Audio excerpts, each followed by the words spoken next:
नमस्कार दोस्तों, इस वीडियो में हम लोग बात करने वाले हैं रतन टाटा की जो अभी हाल ही में डेथ हुई है उसका मार्केट पे क्या इम्पैक्ट पड़ेगा। तो हम लोग थोड़ा सा रतन टाटा को समझेंगे और मार्केट में जो भी टाटा ग्रुप के शेयर्स हैं उन पे भी के चार्ट्स पे भी हम लोग नज़र डालेंगे।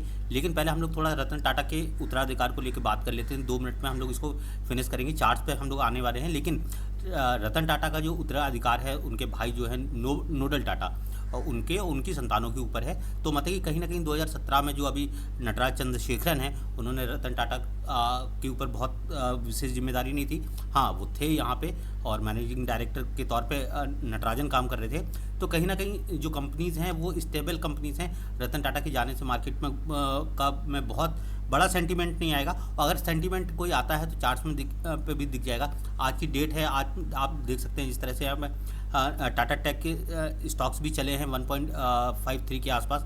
Tata communication, Tata steel, Tata Motors में थोड़ी सी गिरावट देखने को मिली है। टाटा कंज्यूमर प्रोडक्ट में भी थोड़ी सी गिरावट देखने को मिली है, जबकि टाटा पावर अच्छा चला है। टाटा एलेक्सी और टाटा केमिकल्स और टाटा इन्वेस्टमेंट 5% के आसपास टाटा इन्वेस्टमेंट गया है। तो कहीं ना कहीं मीन आज की खबर है, आज फ्यूनरल सेरेमनी है आज रतन टाटा जी की।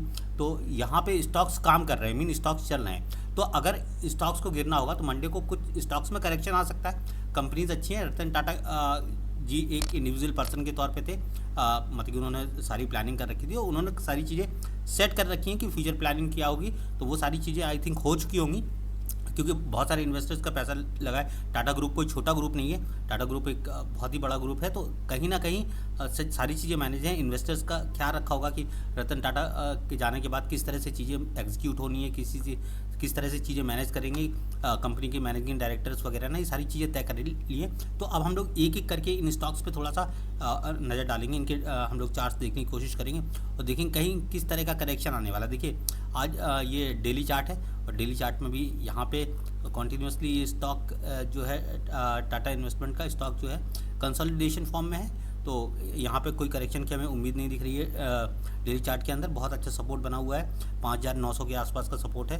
तो टाटा इन्वेस्टमेंट का चार्ट हमें ठीक ठाक नज़र आ रहा है। टाटा केमिकल्स की बात करें, टाटा केमिकल्स भी एक कंसोलिडेशन जोन में है। यहाँ पे हाई बनाया है 1170 के आसपास का, जो लो है 995 के आसपास का लो, मतलब कि 1000 के आसपास का आप लो मान सकते हैं इसको। यहाँ पे भी कंसोलिडेशन फॉर्म है और ये कहीं ना कहीं ब्रेकआउट देता हुआ दिखाई दे रहा है स्टॉक टाटा केमिकल्स का। अगर हम लोग टाटा एलेक्सी की बात करें तो टाटा एलेक्सी का भी जो स्टॉक है, ये डेली चार्ट है, एक रेजिस्टेंस है और कंटिन्यूसली डाउन ट्रेंड में है, लेकिन गिरावट कहीं से भी इस स्टॉक में नहीं नज़र आ रही है। कंसोलिडेशन के बाद एक ब्रेकआउट आ सकता है और बाकी की खबर मार्केट में आने के बाद ही पता चलेगी। लेकिन अभी हाल फिलहाल में स्टॉक में टाटा एलेक्सी की कुछ ऐसा नहीं दिख रहा है कि स्टॉक ज़्यादा करेक्ट करेगा। टाटा पावर की बात कर लें, टाटा पावर का स्टॉक देखिए 465 के आसपास ट्रेड कर रहा है। टाटा पावर का स्टॉक कंसोलिडेशन फॉर्म से एक ब्रेकआउट के बाद एक रिट्रेसमेंट। अब यहाँ पे बात होगी, कुछ दिन के लिए कंसोलिडेशन जोन में जा सकते हैं, क्योंकि भाई चीज़ें तय होने में थोड़ा सा टाइम लगता है। तो थोड़ा सा टाइम टेकिंग है, लेकिन स्टॉक्स में कहीं भी एक बड़े करेक्शन आने की कहीं से भी कोई उम्मीद नहीं दिख रही है। टाटा पावर के बाद टाटा कंज्यूमर में, हाँ टाटा कंज्यूमर में एक करेक्शन था, डेली चार्ट के अंदर ब्रेक डाउन दिया है, लेकिन इंपॉर्टेंट सपोर्ट लेवल से स्टॉक्स में फिर से बाइंग दिखाई दे रही है 1100 के आसपास से एक कैंडल बन रही है। ये आपको इनसाइड कैंडल की तरह है ये। तो यहाँ पे भी ठीक है स्टॉक, मीन अभी एक इम्पॉर्टेंट करेक्शन जोन कहेंगे इसको, करेक्शन नहीं कहेंगे, इंपॉर्टेंट जोन के अंदर ट्रेड कर रहा है 1242 और लोअर लिमिट 1000 के आसपास, इसी जोन में ये ट्रेड कर रहा है टाटा कंज्यूमर। टाटा मोटर्स को अगर हम लोग देखें तो टाटा मोटर्स में भी हमें एक सपोर्ट लेवल, यहाँ पे इंपॉर्टेंट सपोर्ट लेवल दिखाई दे रहा है 800-900 के आसपास का ये सपोर्ट लेवल है। और 800-900 के सपोर्ट लेवल के बाद ये स्टॉक को हम लोग वॉच लिस्ट में रखेंगे। लेकिन ये टाटा मोटर्स में जो इसको करेक्शन नहीं कहा जा रहा है, क्योंकि स्टॉक्स काफ़ी समय से इसी जो रेंज में है वो ट्रेड कर रहा है। अगर हम लोग टाटा स्टील की बात करें तो टाटा स्टील हमें किस तरह से दिख रहा है, टाटा स्टील में एक ब्रेकआउट आता दिख रहा है डेली चार्ट के ऊपर, लेकिन ब्रेकआउट आने के बाद एक प्रॉपर रिट्रेसमेंट के बाद ये स्टॉक ऊपर जा सकता है। तो ध्यान रखने की वाली बात है, लेकिन इंपॉर्टेंट बात, कोई बड़ा करेक्शन इस स्टॉक में आज भी नहीं दिखा। टाटा स्टील के टाटा कम्युनिकेशन का स्टॉक में जो है एक सपोर्ट लेवल है डेली चार्ट पे 1943-45 के आसपास।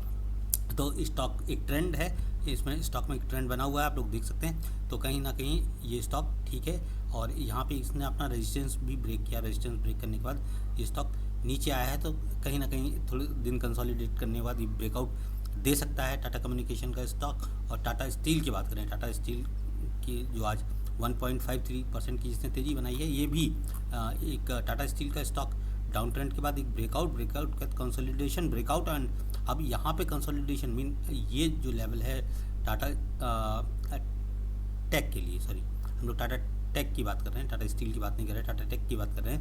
तो ये जो लेवल है वो इम्पॉर्टेंट लेवल है। अगर हम लोग इसका थोड़ा सा बड़े टाइम फ्रेम पे चार्ट देखें, अगर वीकली चार्ट की बात करें तो वीकली चार्ट में एक प्रॉपर ब्रेकआउट है, ब्रेकआउट के बाद सपोर्ट लिया है ट्रेंड लाइन का स्टॉक ने, जो मैं देख पा रहा हूँ यहाँ पे। अगर हम लोग ट्रेंड लाइन ड्रॉ करें तो ट्रेंड लाइन का सपोर्ट लेने के बाद ये स्टॉक ऊपर आया है। ये एक कैंडल बनी है जो कि पॉजिटिव कैंडल इसको कहेंगे वीकली चार्ट के अंदर, जो हमें बनती दिखाई दे रही। अगर ये वीकली अब नेक्स्ट सेशन स्टार्ट होगा तो हो सकता है ये कैंडल ग्रीन में जाके नेक्स्ट वीक में जाके क्लोज हो जाए। तो अल्टीमेटली टाटा के स्टॉक्स कहीं से भी करेक्ट नहीं होने वाले हैं। टाटा के स्टॉक्स जैसे चल रहे हैं वैसे ही चलेंगे। रतन टाटा हमारे लिए आइडियल थे, तो उन्हें हम लोग इस वीडियो के माध्यम से भावपूर्ण श्रद्धांजलि दे सकते हैं। मैं बहुत सारे से स्टॉक मार्केट में हूँ, 4 से 5 साल से स्टॉक मार्केट में हूँ। टाटा के स्टॉक्स को, रतन टाटा जी के बारे में बहुत कुछ पढ़ा है, सुना है, उनसे बहुत कुछ सीखने की कोशिश करी है, उनसे बहुत कुछ प्रेरणाएं मिली हैं कि वो किस तरह से सोशल वेलफेयर में अपनी कंपनी का काम हम देखते थे। सो उन्होंने बहुत सारा सोशल वेलफेयर किया है। तो रतन टाटा जी को भावपूर्ण श्रद्धांजलि इस वीडियो के माध्यम से। अगर आप इस चैनल पर पहली बार आए हैं तो चैनल को सब्सक्राइब कर लीजिए, वीडियो पसंद आता है तो लाइक, कमेंट और शेयर जरूर कर दीजिएगा। बहुत बहुत धन्यवाद।